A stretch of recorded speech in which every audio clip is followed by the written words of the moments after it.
या हाताने असं जोर द्यायचा आणि जो हा हात आहे तो आपल्याला समोरच्या आहे की नाही असं करायचंय. नंतर म्हणा हु हा हु हा. नंतर काय करायचं आपल्याला पायाने पूर्ण असं करून मग असं करायचं. समजलं? समोरचं असतं आणि तुम्हाला सांगितलं पाय कुठे मारायचे, कसे मारायचे, आपला बचाव आपण कसा करायचा तुम्हाला सांगितलं की नाही. नंतर आपण पायात पाय समोरच्याला पाडायचं कसं ते मी तुम्हाला शिकवलं. करा पटकन. कसं पाडसान तुम्ही, कसं पटकन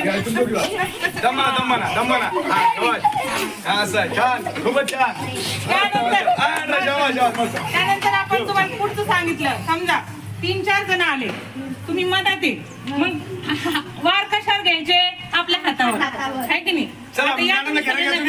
या पटकन ह्या हातावर बघा पूर्ण ह्या हातावर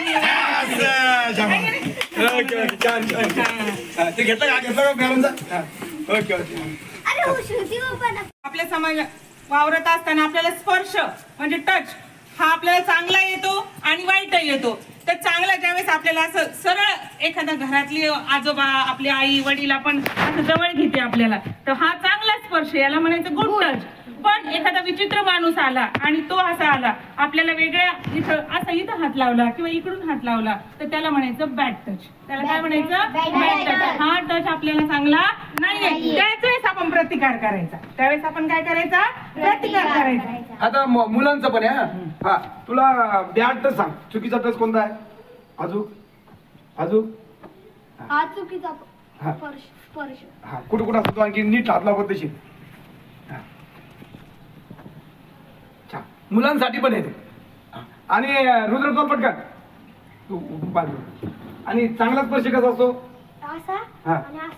शाबासकीचा. हा शाबासकीचा आणि हा झाला चांगला स्पर्श. शाबास.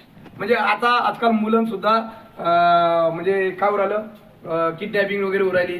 तर आणि काही विचित्र लोक असतात की जे विचित्र वागणुकीमुळे मुलांना सुद्धा त्रास होतो. त्यामुळे मुलांनाही माहिती पाहिजे की बा आपल्याला इथं स्पर्श केला असेल, कधी इथं केला असेल, कधी इथं केला असेल तर आपल्याला ते 100% चुकीचा स्पर्श आहे असंही सुद्धा मॅडमच्या माध्यमातून मुलांना शिकवण्यात आलं आहे. या ठिकाणी चिखली तालुक्यातल्या गोद्री येथे ही वसती शाळा आहे. या शाळेमध्ये हे जे ध्येयनिष्ठ शिक्षक दाम्पत्य जे आहे जोगदंडे सर आणि जोगदंडे मॅडम हे शिक्षणासोबतच मुलांना वेगवेगळ्या पद्धतीचं म्हणजे अगदी बँकिंगची ओळख असो, मुळाक्षर असो किंवा वेगवेगळ्या सण उत्सव इथे साजरे होतात. त्यासोबतच मुलींना स्वसंरक्षणाचे धडे देखील येथे दिले जातात.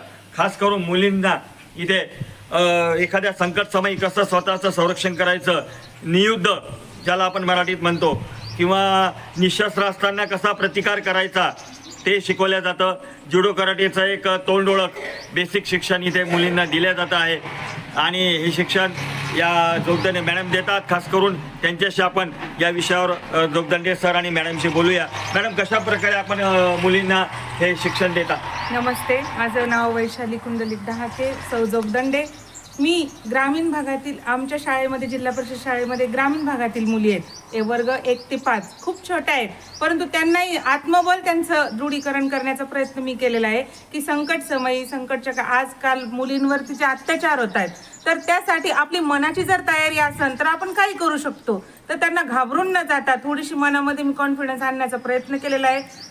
सरांची परमिशन घेऊन मी त्यांना शनिवारच्या दिवशी जुडो कराटेचं थोडंसं बेसिक शिकवते आणि आता त्या चांगल्या प्रकारे त्यांचं म्हणजे त्यांना आता आलेल्या आहेत त्या की कसं शिकायचं किंवा संकट काळामध्ये याच्यामध्ये आपण कसं अत्याचार करायचा, गुड टच बॅड टच ह्याचंही मी त्यांना थोडीशी माहिती दिलेली आहे. आणि मुलींचं सबलीकरण समजा मुलगी ही अबला नारी नाही राहिलेली आहे तर ती सशक्त कशी राहील, झाशीची राणीसारखी ती सगळ्यांशी वार कशी करीन याचा मी थोडासा प्रयत्न केलेला आहे.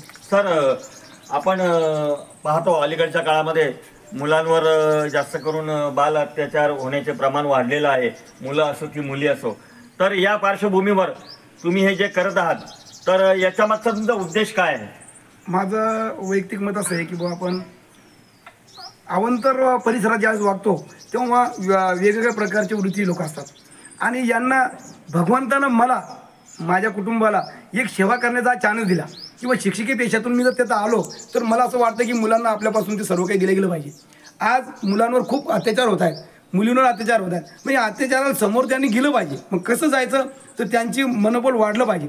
मग त्यांना आपण मॅडमच्या माध्यमातून कराटे शिकवणे असेल, माझ्या माध्यमातून त्यांना कुठं अवंतर विषयाची माहिती देणे असेल, तर मी वेळोवेळी त्यांना कुठं आपल्याला धोका होतो, कुठं आपण चांगले असतो, कोण आपल्याला माणसं ओळखण्याची कला मी त्यांच्या अंगात ती आणून दिलेली आहे. किंवा समोरचा माणूस आलेला आहे त्याच्या हावभाव पाहून माझे मुलं ओळखतात की हा विचित्र आहे की चांगला आहे, आणि त्याच्या टचवरून सुद्धा ते ओळखतात की बॅड टच आहे का अंतच आहे.